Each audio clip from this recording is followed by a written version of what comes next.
Hey everyone, this is Libertarian Black Man.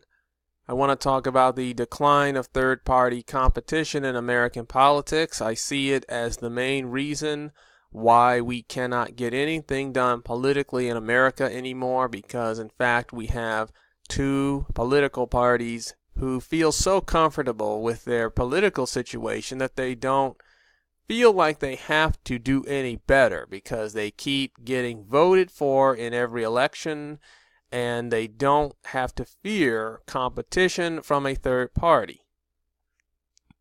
So third party competition in American politics has been on the decline for generations due to the myth of the two-party system.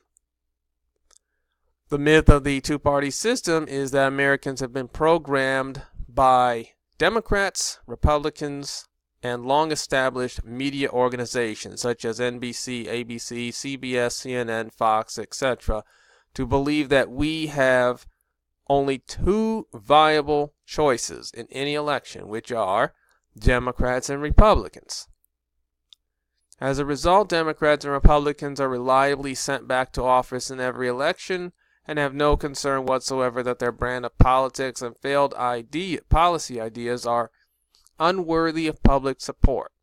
What else are they supposed to think if they screw up every time and they keep getting returned back to office because nobody will choose to vote outside of the Democratic Republican box? Then they will continue to do as they have been doing, because effectively they are being told that they're not screwing up, even though we constantly say, a majority of us, that the nation is going in the wrong direction. I did a video on that not that long ago.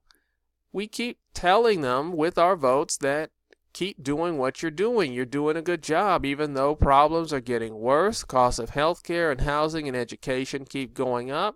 Poverty rate can't go down. We keep having to fight over the same issues because we keep putting people in power who don't actually do anything positive about them. So competition is the only solution here, something that will get these guys moving. There was a time in this country when we had real competition. Perhaps the last true and most competitive election we ever had in history was the 1860 election. The Republican Party actually formed only 6 years earlier as an anti-slavery party. We had slavery back then, and they were coming to repeal it. This party was comprised of abolitionists and like-minded Whigs and Democrats. In fact, the two established parties at that time were the Whig Party and Democratic Party. So the Republicans, which haven't even been around for a decade, come and take majorities in both the House and the Senate. And they win the presidency with Abraham Lincoln. They go on to establish the 13th, 14th, and 15th Amendments after the Civil War, which gave rights to African Americans. We ended an institution called slavery that we had for hundreds of years, and gave voting rights and individual rights to African Americans for the first time in history, perhaps the most transformative election ever. We also saw this election, unfortunately, as being the last one in which we had multiple third parties competing and winning multiple states in the election. It is also the last time in which a third party takes control of both chambers of Congress, the House and Senate, and the presidency. So this is what the election map looked like in 1860. The red states in the Northeast and Midwest are represented by Abraham Lincoln, along with two West Coast states. The blue state here is represented by a Democrat who won, and then the green states are represented by a more conservative Southern Democrat. And then you have these orange states here, Kentucky, Virginia, and Tennessee, which were won by the Constitutional Union candidate, a third party. We actually had the Democrats split up between a Democrat, Stephen Douglas, who won, and John Breckinridge, who won, a more conservative Democrat, who actually won the bulk of the South. So perhaps the most competitive election in which we have multiple candidates winning multiple states. Out here in the gray area is unorganized territory, parts of the country that have not yet become states, but for the most part, we actually had 4 candidates winning states in this election. Then we go on to 1912 and it becomes less competitive, but still far more competitive by today's standards. It was the last time in which we had a third-party candidate come in second place in the number of states and electoral votes won. Teddy Roosevelt was the third-party candidate, presidential candidate for the Progressive Bull Moose Party, and won 6 states. The blue is represented by Woodrow Wilson, who won the election. The green states are won by Teddy Roosevelt. He was not the Republican candidate, even though Teddy Roosevelt was a Republican president from 1901 to 1909. He left the Republican Party and joined the Progressive Bull Moose Party because he saw the Republican Party as not being progressive enough. And the red state, Utah and Vermont, was represented by William Howard Taft, who was the Republican candidate, but the Republican came in third place. The progressive candidate, Roosevelt, came in second place. It's the last time that the runner-up was a third-party candidate. Then we have the 1968 election. This is the last election in which a third-party candidate won any state at all. So we're becoming even less competitive. The Democrats and the Republicans are becoming more solidly established. George Wallace was the presidential candidate for the American Independent Party, and he wins 5 southern states. The red represented by Richard Nixon, who won the election. The blue states represented by the Democrat, who won northeastern, midwestern, and 1 southern and a couple western states. You have George Wallace, who is the most conservative candidate, winning 5 deep south states here in the orange: Arkansas, Louisiana, Mississippi, Alabama, Georgia. And this is the last election in which a third-party candidate actually wins electoral votes. We fast forward to the 1992 election. This is the last time a third-party candidate won more than 15% of the national popular vote and actually gained a spot in a nationally televised presidential debate. And that candidate was Ross Perot, running as an independent, and won 19% of the national vote. Being very wealthy, Ross Perot was able to finance his own campaign and therefore produce ads and get on TV, as well as show himself to be a great competitor against the Republican and Democratic candidate, which is why he was allowed onto the debate stage in the fall when they did presidential debates between the main party candidates. But that's when the control of the debates was transferred from the League of Women Voters, who had a threshold of what percentage of the vote you needed in a poll to get included in the debates that was lower, to the Commission on Presidential Debates, which was and is supported by the Democratic and Republican parties. What they did is they raised the threshold of what you needed in a percentage of the vote in order to be included in a nationally televised debate.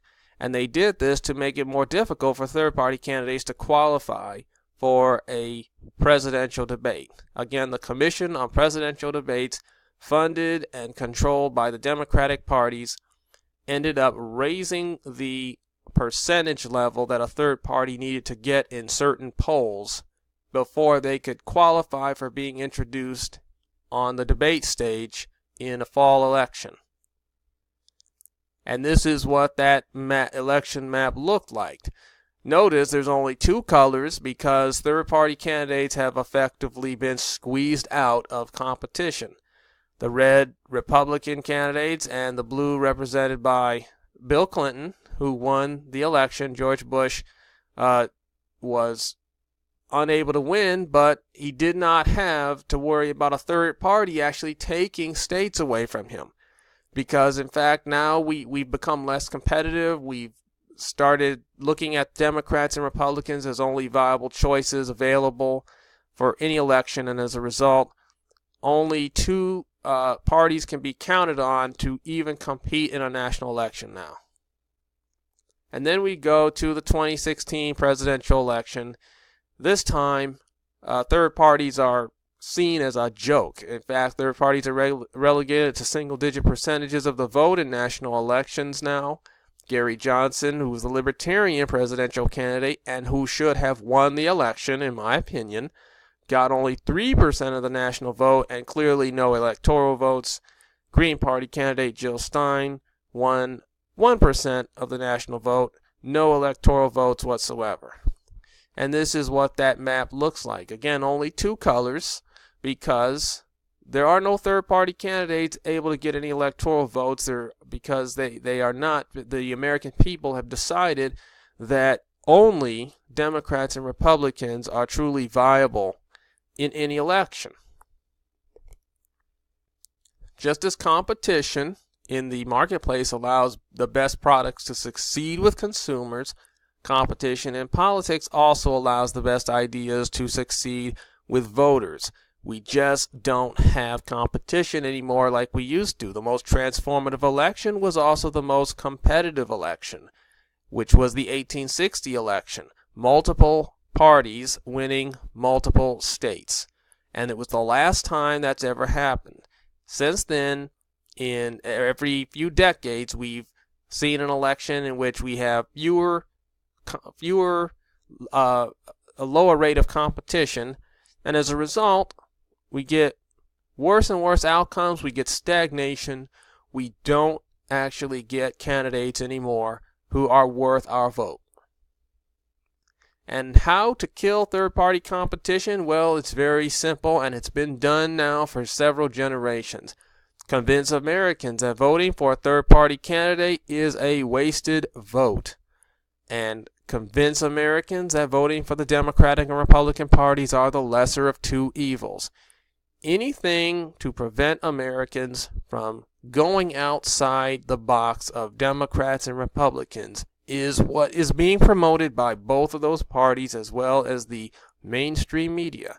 You're wasting your vote if you vote for a third-party candidate. That's a lie, but that's what they want you to buy into, and Americans have successfully bought into that lie.